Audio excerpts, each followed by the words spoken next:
Rumores de golpe estão se espalhando por todo o Irã. Dois lados agora lutam pelo controle do país. Um lado tenta negociar com os Estados Unidos, enquanto o outro tenta impedir. A animosidade entre os dois lados ficou tão ruim que o conflito veio a público. E o povo iraniano pode ver exatamente o que está acontecendo. Um dos grupos que negocia com os Estados Unidos é liderado pelo presidente do parlamento, Ghalif Baf, e pelo ministro das Relações Exteriores, Aragachi. O outro lado está sob controle da Guarda Revolucionária Islâmica. Veja esse relatório recente sobre a Guerra Civil. A controvérsia entre os dois lados se ampliou depois que um perfil em rede social ligado ao linha dura Saed Zalizi, que é um antigo rival político de Ghalif Baf e membro do Conselho de Segurança Nacional do Irã, essa conta publicou uma postagem com a hashtag golpistas. A postagem pediu que Mustafa Khamenei, atual líder supremo, esclarecesse publicamente sua posição, se ele realmente apoia as negociações ou não, alertando que sem essa confirmação, as autoridades poderiam ser acusadas de agir sem a autorização do líder. A parte mais chocante de tudo isso é que a conta foi rapidamente desativada logo após publicar essa postagem. Agora, é chocante a conta simplesmente desaparecer logo após essa postagem ter sido publicada. Talvez a guerra civil esteja se tornando muito mais violenta do que imaginamos. Mas, ainda assim, esse não foi um exemplo isolado. Esse foi um de muitas postagens. Esse foi um de muitos exemplos de pessoas poderosas dentro do Irã se voltando contra os negociadores. Uma postagem afirma que só há prejuízo para o Irã nas negociações. Outra diz que a Guarda Revolucionária deve intervir e impedir que os negociadores, incluindo Ghalif Baf, traiam a nação. Esta é a primeira vez que estamos vendo duas facções basicamente brigarem em público desde que esta guerra começou. E isso porque o Irã estava, de certa forma, unido. Mesmo as pessoas que estavam protestando não estavam nas ruas porque havia uma guerra em andamento, e elas tinham medo de sair às ruas. Agora, devido aos acontecimentos durante o cessar-fogo, o povo iraniano e o mundo percebem que o regime islâmico está profundamente dividido, inclusive nos mais altos escalões.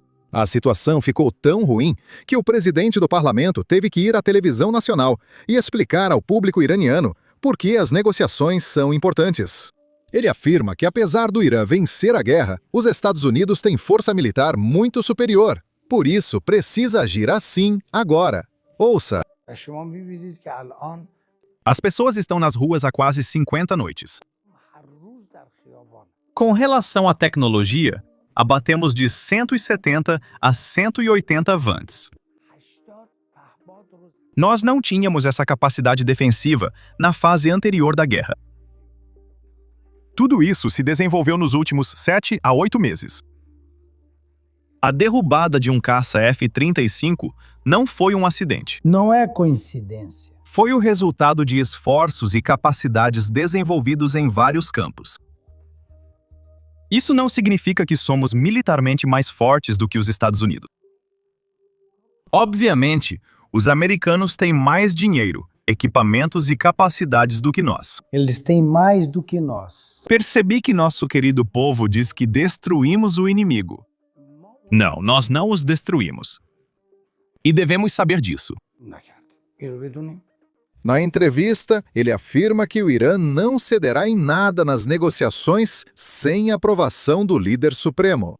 Ele diz que o Irã não está buscando se render, apesar do que Trump vem dizendo em suas declarações. Ele explica ao público que as negociações são apenas uma forma de continuar a luta. Elas são basicamente um campo de batalha onde o Irã está lutando bravamente. Ouça só. Então é aqui que começa a negociação de um processo de negociação. Nessa situação, as negociações constituem uma forma de luta. Esse método de luta é complementar a outras formas. Peço ao nosso querido povo que se una em torno das 3 frentes de luta, que, na verdade, constituem um só campo de batalha. Erguer a bandeira da vitória e oficializar as conquistas do nosso povo. É o início do processo. Fiquem tranquilos, não faremos nenhum tipo de concessão nesse sentido. É quando um processo começa. As negociações são um método de luta que complementa os esforços militares para garantir os direitos do povo nas ruas e atender às demandas do nosso povo honrado. Eles devem saber que buscamos esses pontos com diligência. Agora o nosso povo está nas ruas. O nosso povo nas ruas está lutando nessa arena. Nossas forças armadas estão lutando na arena militar. E eu, como soldado, estou lutando no campo das negociações.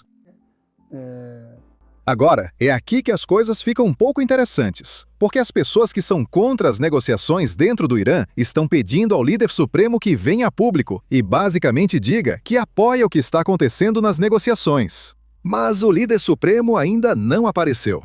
É difícil acreditar que ele está apenas recebendo tratamento há mais de 45 dias. Talvez os ferimentos tenham sido tão graves, ou talvez ele esteja morto e as pessoas estejam apenas fingindo que ele ainda está lá. Mesmo assim, os conflitos se espalham em público e nos bastidores tudo fica mais tenso. Veja este relatório. O presidente do parlamento iraniano criticou fortemente os opositores de um possível acordo com os Estados Unidos em reunião com conselheiros. Galif Baf, que também liderou a equipe do Irã nas últimas negociações com Washington, descreveu figuras como Said Zalili e um deputado iraniano linha dura como atores extremistas, semelhantes a milicianos que destruiriam o Irã. Saed foi o primeiro a tuitar sobre os golpistas citados no início do vídeo. De todo modo, vamos seguir. Khalifa afirma que o grupo utilizava a TV estatal e mobilizava apoiadores linha dura para reforçar a oposição às negociações e a um possível acordo com os Estados Unidos. Khalifa também demonstrou preocupação com sua possível remoção da presidência da Câmara e com o afastamento do ministro das Relações Exteriores, Aragashi, neste momento. Lembro a quem não acompanha. Tudo começou porque o ministro das Relações Exteriores, Aragashi, afirmou que o Estreito de Hormuz está totalmente aberto. E então a Guarda Revolucionária Islâmica disse que não está. Desde então, a Marinha da Guarda Revolucionária Islâmica transmite a todos os navios no Golfo Pérsico que Aragashi é um idiota e que o Estreito de Hormuz não está aberto, independentemente do que ele diga no Twitter. Felizmente, apesar de tudo, as negociações continuam em andamento. Foram adiadas, mas não canceladas. Antes de chegarmos a isso, porém, deixa eu te contar sobre um navio iraniano que acabou de ser apreendido pelas forças dos Estados Unidos porque estava transportando algo chocante. De acordo com fontes que falaram a Reuters, o navio porta-containers de bandeira iraniana Tuska, apreendido no domingo, provavelmente estava transportando itens de uso duplo que poderiam ser utilizados pelas Forças Armadas do Irã. É importante lembrar o que ocorreu em 2019, quando esse navio foi sancionado pelos Estados Unidos. Veja, esse navio foi sancionado por suspeita de transportar itens para o programa de mísseis balísticos do Irã. Então, não é improvável que o navio tentasse transportar algo assim novamente. O Irã talvez aproveitasse o cessar-fogo para se abastecer caso as negociações falhassem. Ou talvez a Guarda Revolucionária do Irã usasse o cessar-fogo para se abastecer e garantir o fracasso das negociações. Mas é importante esclarecer algo. Essa informação é baseada no relatório inicial dos militares dos Estados Unidos. Agora que o navio está sob controle dos Estados Unidos, tenho certeza de que em breve teremos evidências mais concretas sobre o que ele estava transportando. Então, não se esqueça de clicar no botão de se inscrever aqui embaixo. Assim que tivermos essa informação, farei um vídeo para vocês. Ontem, recebemos comentários de pessoas dizendo que não viam nossos vídeos na página inicial.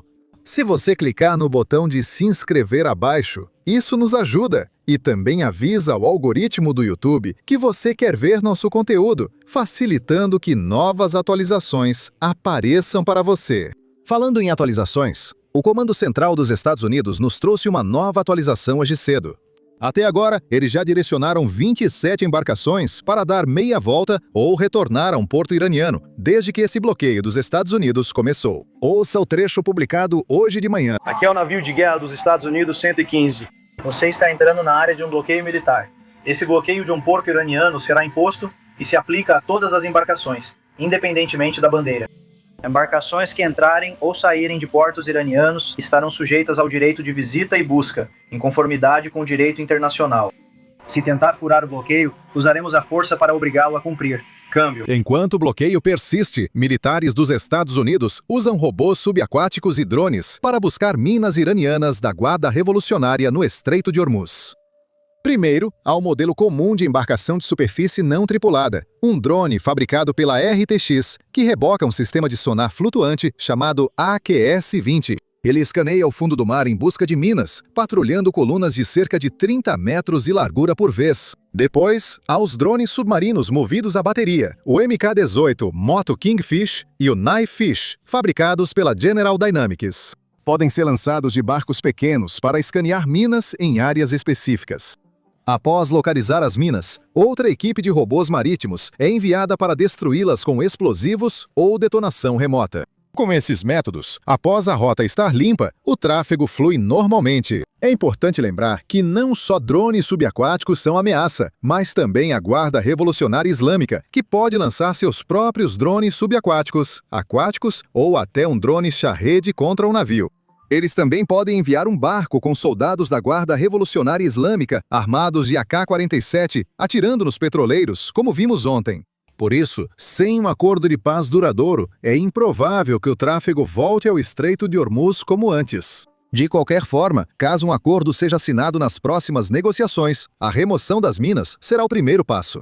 Assim, os Estados Unidos já estão se antecipando. Vamos focar nas negociações agora. Parece que, apesar de todas as idas e vindas e de todos os atrasos, uma delegação iraniana já está fazendo planos para viajar a Islamabad na terça-feira, ou seja, amanhã, para as negociações. O presidente do parlamento, Khalif Baf, liderará essas conversas e só comparecerá se J.D. Vance também participar pelo lado americano. Agora, felizmente, pelo lado dos Estados Unidos, estamos recebendo informações de que o vice-presidente J.D. Vance deve partir de Washington amanhã, para participar das últimas negociações em Islamabad, no Paquistão. Agora, é aqui que o fator tempo é importante, porque se ele vai sair amanhã, leva cerca de 16 horas para chegar ao Paquistão. E isso significa que quando ele chegar ao Paquistão, espera-se que o cessar-fogo já tenha terminado. Então, a menos que seja renovado, não sabemos o que vai acontecer. Duvido que todos voltem a atirar, pois isso indicaria que as negociações estão praticamente pausadas se os tiros recomeçarem. Então, é improvável que isso aconteça. Mas, mesmo assim, existe essa incerteza porque essa reunião, que esperamos que aconteça na quarta-feira, bem, era para ter acontecido na última quarta-feira, e foi sendo adiada, adiada e adiada. Agora, isso significa que o cessar-fogo pode já ter acabado quando todos finalmente chegarem à mesa de negociações. E esperamos que ele possa ser estendido. Caso contrário, isso só traz mais confusão para todos os envolvidos. De qualquer forma, aconteça o que acontecer, vamos manter vocês atualizados. Então, não se esqueçam de clicar no botão de inscrever-se aqui embaixo. E eu vejo vocês no próximo vídeo. Agora, para entender por que o Irã está agindo da maneira que está agindo agora, precisamos voltar e olhar como o Irã chegou onde está hoje. Isso não significa apenas voltar a 1979, quando aconteceu a Revolução Islâmica. Na verdade, precisamos voltar ainda mais, até quando a dinastia Qajar governava o Irã no século XIX, e analisar como as decisões que a classe dominante tomou naquela época ainda afetam o Irã até hoje. Bem, adivinha só? É isso que fazemos no nosso podcast, em várias partes lançado hoje. Então, se você é alguém que se interessa pela história do Irã e por como chegamos onde estamos hoje, com certeza vá conferir. Você pode assistir clicando nos links na descrição, ou pode simplesmente assistir clicando na tela final que aparece na sua tela. Basicamente, clicando no vídeo que está na sua tela.